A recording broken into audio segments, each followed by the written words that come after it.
Hello and welcome back to episode 3 of my Player Career Mode. Today we're starting off with, as usual, reading a book about a wealthy entrepreneur and also one about my favourite footballer. Let me know in the comments who your favourite wealthy entrepreneur and favourite footballer are, but for me, I'm going to say this was maybe Jeff Bezos, and my favourite footballer probably Lee Cattermole, of course, of Sunderland fame.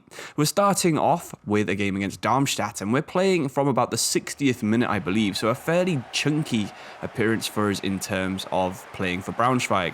We have got that one start in the last episode, and we do get a couple more starts in this one too. But I did play this episode quite a few days ago, so I'm not entirely sure what happened, so thankfully for you guys, I won't be able to spoil anything like I normally do. Anyway, we started off getting a nice 1-2, and it looks like we played one over the top, but Ehorst couldn't quite get there for that chance. We're playing as an attacking midfielder, I believe, in this match, and you can see that the time is only at 63 minutes, so we did get quite a lot of time here to try and have an impact and try and get one of those goals or assists that the manager always seems to demand of us. We tried to curl one in from the edge of the box there, would have been a really good goal. They're my favourite kind of goal to score. I'm sure a lot of people like to try those, the nice finesse from the edge of the box, see what happens. But yeah, we were doing the same things as normal, the same mistakes. We were calling for the ball from way too far away like that, and the centre-backs were just trying to force one through. It's never really going to come off. But when we drift out to the wing, we are actually pretty decent. And we were actually quite instrumental in that goal right there. We passed it through, secondary assist, so that did increase our rating to 6.5 already after just 10 minutes, which is a pretty good start. And then 10 or so minutes later, we were actually through one-on-one, and we managed to get a nice goal ourselves. So now we're an 8 out of 10. We celebrated like Diego Jota did that time after I think he went 30-0 in the weekend league. Sat down, did the gamepad celebration. Big fan of that one, honestly, but let's have a look at the nice hypermotion replay, one of FIFA 23's big new features. It was a pretty tight angle in the end. We got quite a lot of power on it, straight past the goalkeeper into the corner. A nice goal, honestly. That's the kind of thing we want to do, scoring from the left wing, cutting inside, just smashing it past the goalkeeper. That's what our stats are basically based around. We don't have too much pace, we don't have too much skill. We do have some decent finishing in the box. We've got some nice shot power as well. I think we've got like 96 reactions as well. I'll show you at the end of the video exactly what our stats are. But yeah, towards the end of the game, Darmstadt had a few chances. They did manage to swizzle and do a 180-degree volley past our goalkeeper, but with just like 20 seconds left, all we had to do now was keep the ball for a bit. So we made sure to call for the ball plenty and make sure that AI wouldn't get it. We did nearly get through. In fact, we did get past the centre-back right there. Ran into the box, tried to finesse it past the goalkeeper. We have a nice poacher stat there, which I think gives us better shooting in the box, but not good enough on that occasion, unfortunately for us. But 2-1. We did actually play really well in this game. We didn't show too many clips of it, but with that half an hour, we did make the most. We did a ton of passes. We ended up with a match rating of an 8.0. So you have 2 shots on target. We scored 1 goal, but really that should have been a 2. 33 minutes played, that's pretty good. But straight away, we had our manager under fire for doing some poor performance, but we said we're all behind him. He's the guy that gave us a chance when we were struggling at Nottingham Forest. So of course, we need to try and repay that faith. And he repaid the faith in us by starting us in our next match. So we got some pretty hard objectives here. At 8.5 that we could enhance to a 9.5 is pretty insane.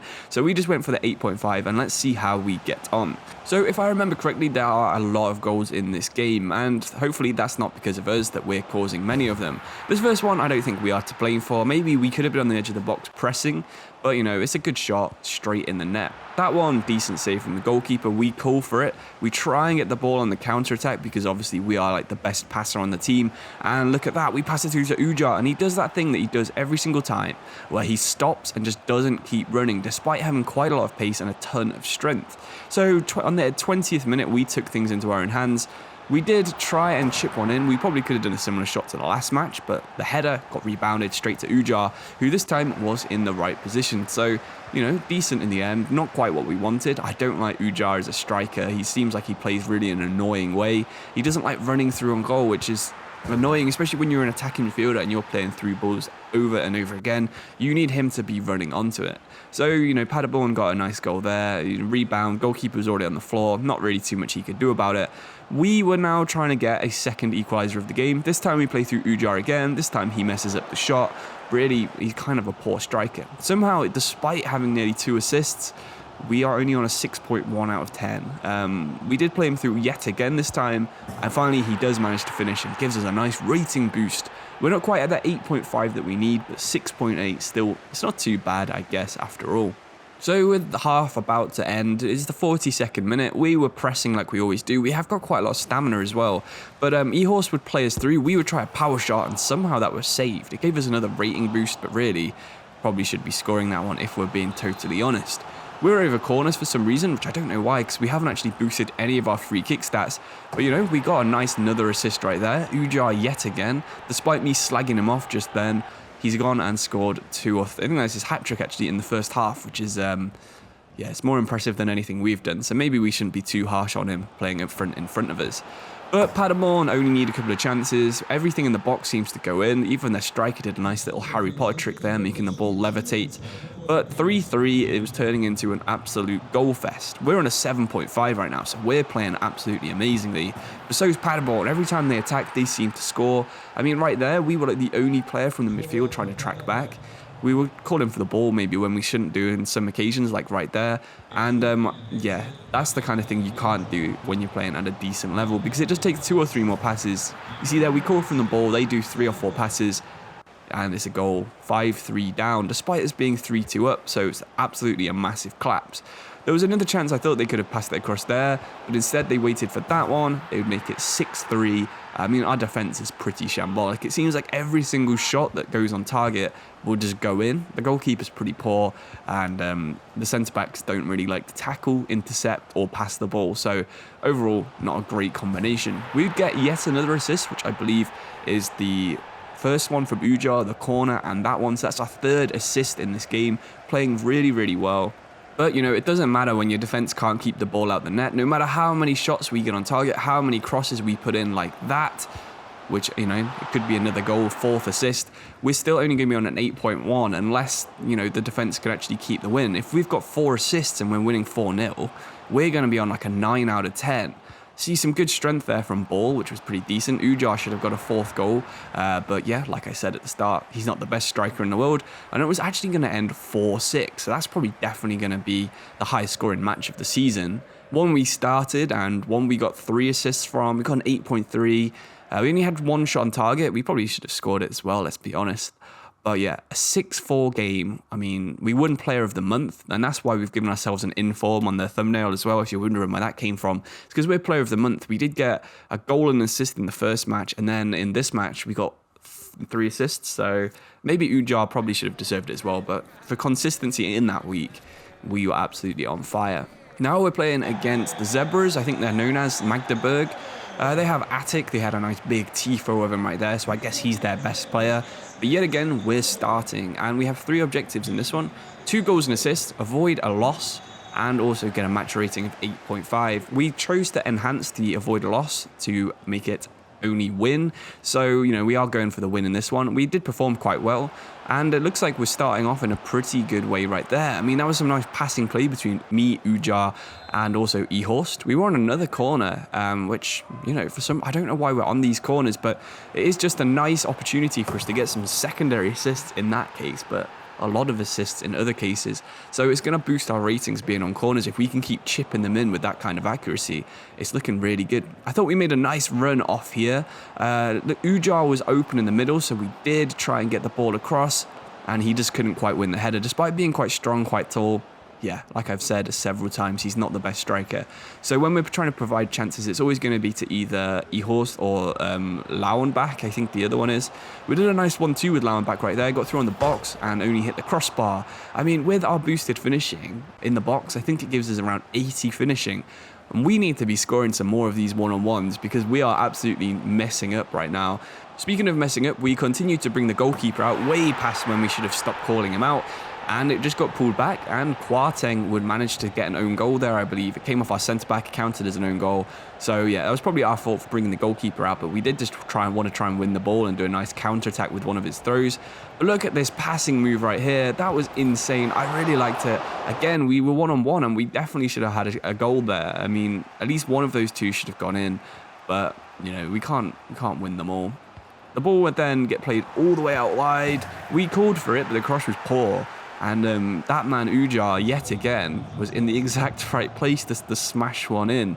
I feel like there's a bit of rivalry between me and him. We both want to be the star man in the squad. And at the minute, it looks like he's becoming the star man. Magdeburg would then go on to get a second goal. That's the guy they had the tifo off, so obviously he's quite a big deal for them.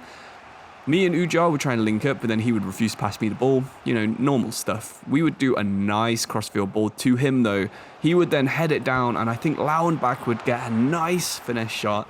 And unfortunately, he couldn't quite score. We did really need this win, especially with, you know, the fact that we enhanced our objective. There was a weird play there where the centre-back just wouldn't pass the ball or move. Seemed to just pass it straight to one of the Magdeburg players, and they're going to finish that every single time because they have better strikers than we do. And, you know, weird seconds there, a weird couple of seconds. But we would get a chance. We were moved out to the left wing. I'm not sure if you noticed that at the bottom. We're on a decent match rating. We did try and have a shot there. I mean, I think one of our objectives was to have a certain amount of shots on target. So we're just trying to get to that. Obviously, that's the only reason we did that. But really, as a left winger, we were basically just playing striker at this point because we just wanted to get that win and try and get that objective up there. So we were just popping off shots left and right. That was another good shot right there, but we couldn't actually save the game. It was going to be another loss for us. Magdeburg, you know, they weren't that great, but there was just a couple of weird errors. There was the own goal. There was the centre-back just passing it straight to one of their strikers. There's not much you can do when your defence is as bad as the Braunschweig defence is for us right now. But you can see there we failed all three objectives, so that meant in the next match we were going to be a substitute, actually coming on for Ujar in this case.